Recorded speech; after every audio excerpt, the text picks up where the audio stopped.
धन्य धन्य भोले भंडारी, कौड़ी ने रखी खजाने में, 3 लोग बस्ती में बसा गए, आप बसे वीराने में। आप कहाँ बसे हैं?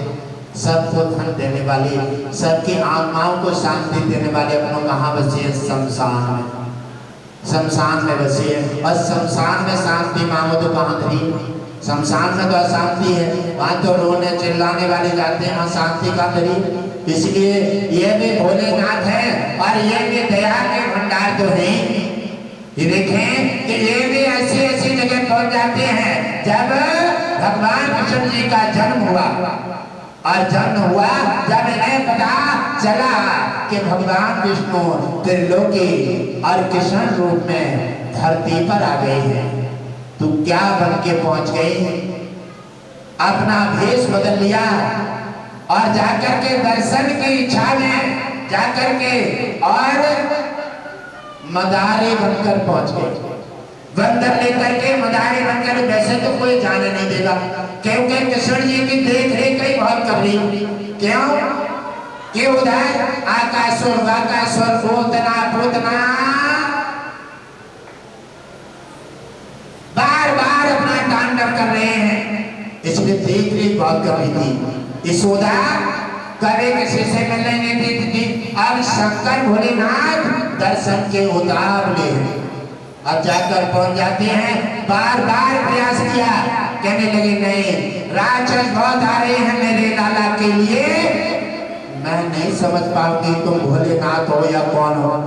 अब उन्होंने हर तरह की बात अपनाए, लेकिन नहीं। और फिर उन्होंने बताया, कहने लगे मैया तुम्हारे लाला की मैं हस्तरेखा देख लेता हूँ, मैं ज्योतिषी हूँ बहुत बड़ा।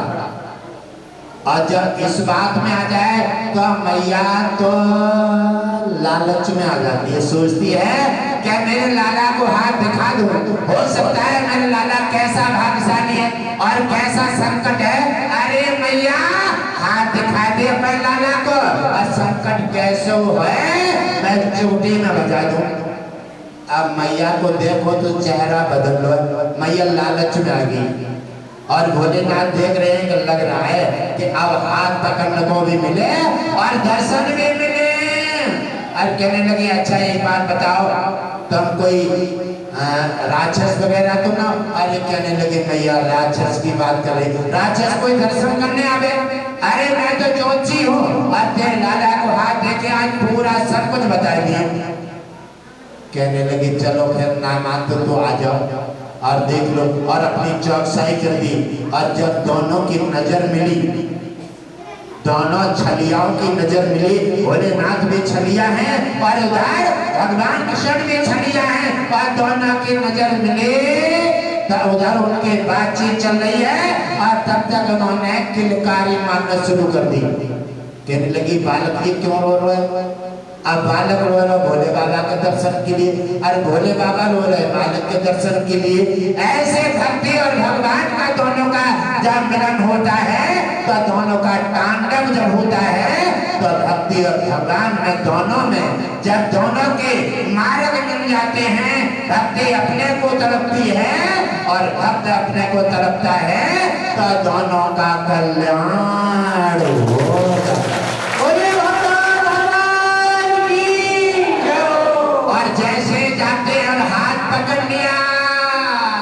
अब हाथ दोनों ने ऐसा पकड़ लिया कि कोई छोड़ने को तैयार।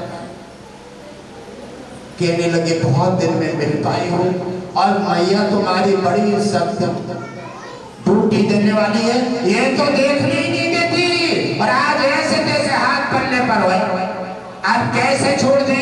हाथ पकड़ लिया, बीच मारी उंगली और मैया की तरफ नजर डालने, और कभी कभी नजर उनकी तरफ डालने, और कभी कभी मैया की नजर पड़े तो हस्तरेखा पर नजर डालने और घुमाने लगे हाथ, क्योंकि जितना समय मिल जाए उतना ही थोड़ा है, क्योंकि दर्शन से इच्छा ना बन रही। ऐसे उन्होंने कहा, कहने लगे अरे कुछ बताओगे हो कि जब उंगली पकड़ोगे उंगली पकड़ोगे, हाथ यूं करोगे हाथ यूं करोगे, अरे कुछ बताओगे कि समय बना बेकार कर रहे हो? अरे कहने लगे लगे मैया हंसने का देखने में थोड़ा समय तो लगे, तुम गलत ना बता दो, इसलिए मैं गौर से देखूं। अरे मैया ऐसा ज्योतिषी ना हो क्या कोई चालो बात बता के चलो जाओ। अरे मैया अब सुनो, तुम्हारे लाला को जब से जन्म हुआ है तब से बड़े बड़े राक्षसों ने लाला पर वार करो है। कहने लगी ज्योतिषी तो बढ़िया है, ये तो बात सब पक्की बताई दी। और भैया आकाशुर बाकासुर और पूतना जहर लगा के आई बचपन में, और इन्होंने आंचल में ही पूरे प्राण खींच करके उसको भी मार दिया। कहो भैया मैं शास्त्री खान सही बता रहा हूँ ना? कहने लगे तुम बिल्कुल एक एक बात चुनी भरी बता रहे हो जो हम पे बीत चुकी है। कहने लगे मैया अब आगे की सुनो। अब मैया तो हस्तरेखा में ज्योतिषी हाथ पकड़ ले तो हमारे धरतीवासी मैया घर में से निकाल निकाल कर जो मांगो वही देती रहती है। एक ये बात बताओ और धन चाहे कितनों भर के ले जाओ। अब तो मैया ने दया को पिटारा खून दो है, टाइम टेबल सब भूल गई। कितना टाइम लग रहा है ना लग रहा है, गैया हमारी भूखी बंदी है, माथन कौन करो है, सब भूल गई। बेटा की बातें सुन ले। कहने लगे मैया अब जब बीती गई बताई है, अब आगे की सुनो। कहने लगे हाँ बताओ आगे की क्या है। मैया आगे फिर लाला बड़ा बलशाली है, ये मरने वालों नहीं है, ये तो मारने वालों है। और मैया तेरो लाला बलशाली है और संत ब्राह्मण गाय और कन्याओं को शुभ चिंतक है, इनका शुभ चिंतक है। इन पर जिसने वार किया उसका सफाया कर देगा। मैया और ज्यादा खुश हो गई। कहने लगी और आगे क्या होने वाला है। कहने लगे मैया अब इतनी पूछो इतनी याद रहेगी, अब यहीं पर अब फिर किसी समय आऊंगा मैया, और मैं बड़ा ज्योतिषी हूँ और आगे जो बाकी रह गई है सब एक एक बात बताऊंगा। कहो मैया अब दोबारा दर्शन मिल जाएंगे ना।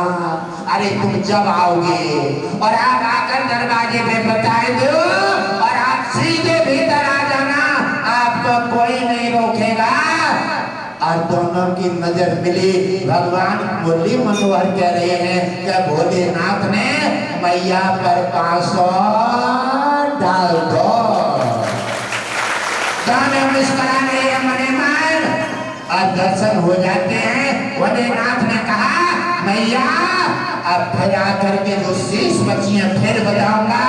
अब हम भी चलते हैं क्योंकि हमारा भी गरीब है ना और अकेला पड़ा होगा। कहने लगे अब मैया भाजी मोहरे सर पे लगे को अरे कुछ ले तो जाओ, खाली हाथ नहीं जाते हैं। कहने लगे नहीं भैया मुझे नहीं चाहिए, ये तेरा माल खजाने की मुझे जरूरत नहीं है। क्यों? अब माल खजाना मुझे नहीं चाहिए। मैया अगर हो सके तो फिर दोबारा आऊं तो दर्शन करा दिए और हाथ पकड़ने का मुझे मौका दे दीजिए, क्योंकि तेरा कान्हा बड़ा भाग्यशाली है और इसका हाथ पकड़ के मेरा भी आनंद आ गया। भैया इतना ही मुझे दे दे कि मैं दोबारा आऊं तो फिर मुझे दर्शन मिल जाए। तो उन्होंने कहा मैं तुम्हें वचन देती हूँ जब भी आप आएंगे और तभी दर्शन सीधे सीधे मिलेंगे। वहीं से प्रणाम करके और वो कैलाशपति वापिस चले जाते हैं। मैया अपने काम काज में लग जाती हैं। तो माता के लिए अपने संतान के बारे में खुशखबरी बता दो, अच्छी अच्छी बातें बता दो, एक सच बता दो तो बस माँ पानी की तरह बहने लगती है। अपना खाना भी दे देती है और अपना जीवन मृत्यु भूल करके भी संतान में लीन हो करके और संतान का हित पाने के लिए तैयार हो